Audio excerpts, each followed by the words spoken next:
Let me know in the comments below what you think about this topic. I'm sure it's going to be very respectful and fun. All right, let's get to it. All right, so I just finished recording this video in some craziness. I had my Apple Watch on. I was connected to the phone to get my framing. I was shaking my drink and it zoomed into my face somehow, so I'm taking my watch off. Let's try this again. So, should you get an e-bike? Yeah, if you want an e-bike, get an e-bike. Stop watching the video, go to the store, get an e-bike. It's awesome. They're fun. But anyway, let's talk about reasons to get an e-bike, reasons not to get an e-bike, and yeah, let's talk about those things. So, reasons not to get an e-bike. So I'm visiting Sedona right now. You can see my Rocky Mountain Element behind me, which is not an e-bike. So that being said, if you live in Sedona or anywhere else does not allow e-bikes on 90% of their trails, then probably don't get an e-bike. You're not gonna be able to ride it anywhere fun. Unless you want one for commuting, do your thing. Or if you're willing to stick to fire roads, then an e-bike will be fine for you. If you ride with a group of friends and you have no trouble keeping up with them and you're all having a good time, probably don't need an e-bike. If you have a limited number of trails near you, you do not travel to go mountain biking, you stick to your trails.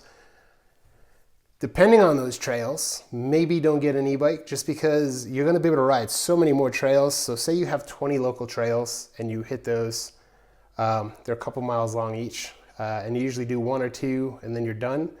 On an e-bike, you'll be knocking them out far quicker and you may get sick of your trails and not want to ride anymore. So that's another reason to not get an e-bike, potentially. You still get an e-bike if you want. You are doing it for fitness. So you can get a workout on an e-bike, but if you're doing it specifically for fitness, in order to make gains, in my opinion, I did this when I was working out, you need to be able to measure your progress. And on an e-bike, yeah, you can work hard, but your distance, your elevation, your climbing, all of that stuff, you're going to have input from a motor. So you're never going to be able to know how much of your speed was you and how much was the e-bike. So if you are, again, riding for fitness, specifically trying to measure and get better, an analog bike is probably better for you. The other reason to potentially not get an e-bike, if you are this 150-pound person, for example, let's use this as an example. My Rocky Mountain Element is roughly it's about 30 pounds. It was 28, I added some cush core and some other things, it's about 30 pounds. I am 250 pounds. I'm over 8 times the weight of this bike. So this bike to me is gonna feel different than someone who's 150 pounds, who is only 5 times the weight of this bike. In comparison, I'm about 250 pounds. My Trek rail is 50 pounds, give or take. I am 5 times the weight of that bike. A 150-pound person is 5 times the weight of this bike. This bike potentially feels to a 150-pound person what the Trek rail feels like to me as far as my body weight over the bike. So yeah, if you're 150 pounds and you jump on a Trek rail, it's only 3 times, you're 3 times the weight of the Trek rail. So Trek rail is 50 pounds, you're 150 pounds, like you're 3 times the weight of the Trek rail. It's gonna feel heavy. It doesn't feel heavy to me. I can throw it around like a rag doll. But so yeah, the body weight to bike weight ratio, I think plays a big part in how a bike feels. Not just with the motor, but actually just how it feels. The other thing that happens on this bike, the Rocky Mountain Element, is because of the Recon tires and the weight of the bike. When I'm in very loose terrain, I can feel the tires get kicked around. Like they will run over a tire or run over a rock, and the tire will be here and I can feel it get kicked to the side. So I'm running, rolling down and I can feel the tire just skittering everywhere. On the rail, and especially the rail, but also the Fuel EXE, it's much less. It's much, much less on the rail. So something with my Rocky Mountain Element is I went to Emma Long Motorcycle Park, which I like to go. I took my Trek rail there, I took my Trek Fuel EXE there, and I rode it with my Rocky Mountain Element. On the Trek Fuel EXE and on the Trek rail, I can do the whole park. On this bike, not surprisingly, I couldn't get some of the climbs. Partly because of the tires, because I have Recon tires on here versus an Assegai and a DHR2. So some of the really loose stuff I couldn't keep grip on. And obviously some of it was the motor. But surprisingly, I couldn't get all the technical descents either. This bike under me, I feel like if I wanted to, I could break it in half. It is so light to me, like it feels like a feather. Again, it's 30 pounds, but 30 pounds, 250 pounds, it feels super light. So on a slow technical descent where I'm almost like track standing to turn, I can feel the whole bike flex under me. And it's very unsettling, especially if you're on the edge of a cliff or a 10-foot drop into rocks or anything like that. So I feel at slow speeds a little less confident. But obviously I can't build this up to 50 pounds because it would be bad to pedal. Okay, reasons to get an e-bike. Duh, they're fun. Like, it's awesome. If you, I have a whole bunch of videos up now. I'm not very popular yet, but if you watch my rides, the places I go on my e-bikes, they're just amazing. They're so much fun. Riding an e-bike is fun. In the summer, like I'm in Texas, in the summer, 100 degrees, 110 degrees, I'm the only one on the trails. I'm on my e-bike. Yeah, it's hot, but I can monitor how hard I'm working on an e-bike or minimize it so that I can maintain my skills. People worry about fitness. Like in a lot of these states or countries, you hear people, oh, it's cold, so I'm gonna get a trainer to maintain my fitness. Where in the summer,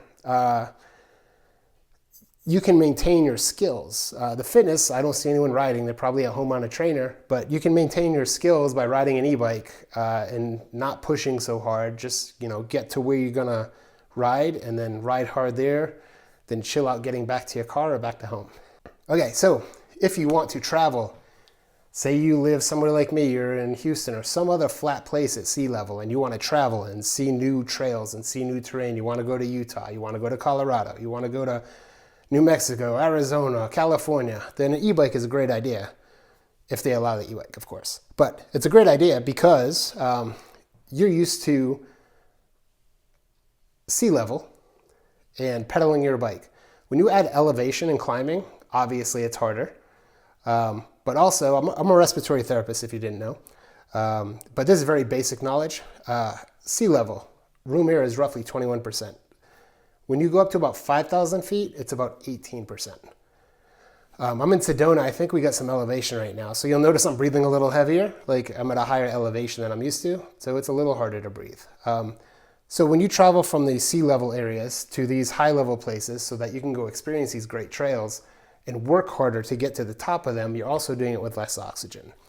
And e-bike can help offset that workload so that you can get to those higher places without feeling you're gonna pass out. Another reason to get an e-bike.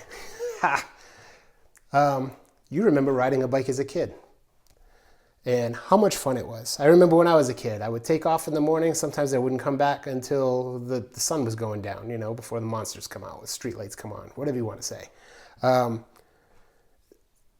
I'd ride all day. It'd be a good time. Obviously, riding back then was a lot different. It was a lot of road, going to friends' houses, some dirt trails. But anyway, you jump on a bike, 45 years old, 250 pounds. You're trying to relive your youth. You start pedaling. You're like, wow, this is heavy. So I started before I got my e-bikes. I got a stump jumper. And that thing, no matter how much air was in the tires, it felt like they were flat. Like it just did not go like I remembered as a kid. So that's how I got into e-bikes, because I wanted to have fun, and that was not fun for me.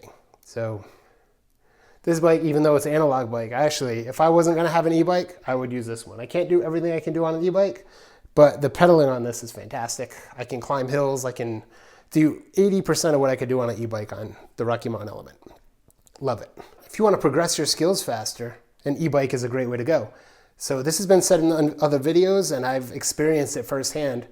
If you say go do a jump line, I have a video on where I went to Seguin Skills Mountain Bike Park in Texas, which is now closed, unfortunately. But there's a trail there called Dragon's Back, and all it is gap jumps. It's just nonstop. It's on my videos. It's back a few months. But I got there on my e-bike, and I was looking at those jumps, and I initially was saying, there's no way I'm going to do any of these. And then I started one. I did a little baby gap jump, and then there was set up so awesome where it's like, well, I can do this one, I can do that one, I can do that one, I can do this next one. It's a little further. And that was only possible because I was on an e-bike. My GoPro, or no, it wasn't even GoPro. It was the Insta360 Go 3, that little camera, it overheated. It was 98 degrees or 100 degrees or something like that. It was really hot. So the ability to re-jump those jumps over and over and over again was only because I had my e-bike. There was another guy there, he's also in the video. He was on a regular analog bike, and he was sitting in the shade the whole time I was going up and down doing these jumps because he was just dead tired. So e-bike, progression is much faster. You get more laps in. I mean, everyone knows in order to get good at something, you got to keep on doing it. And e-bike allows you to repeat the things you're struggling with until you get good. So if you want to learn jumps and you go for 2 or 3 hours, or I went for 2 or 3 hours, I significantly improved my jumping. If you want to do technical climbing, you can go to some loose gravelly stuff on an e-bike, preferably like a big old thing a big old mountain you can climb. By the time you're done with that, you'll be better at climbing technical terrain. This applies for all of the skills. So you can do all of them much better or much more so that you can experience them more so that you get better doing them. All right, now again, if you ride with friends and you can't keep up, getting an e-bike will make that ride more enjoyable for you and for your friends because now they don't have to wait for you. Now you can do your ride together, or you could be that guy. You can end up waiting for them because you take off in front of them.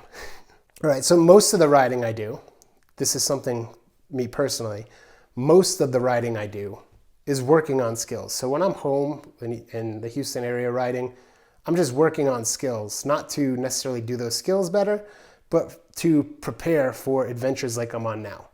I am on an epic adventure. This trip I am doing, what did I do so far? I did Paladero Canyon, which is the second largest canyon in the US. I just learned that a couple weeks ago.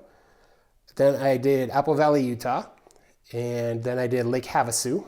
And now I'm in Sedona, which of course I have to use my analog bike for. But then from here, I'm gonna stop one more place between here and home, and I'm gonna ride somewhere else. So most of the riding I do, again, is to work on skills for these epic rides, because riding an e-bike for me is, I like to call it hike-a-bike. And it's not carrying my bike. Sometimes you have to though. But basically it's mountain bike hiking. It's not bike packing. It's doing all the fun mountain bikey stuff at a faster pace than hiking to see cool things and go places you wouldn't normally go and have an awesome adventure.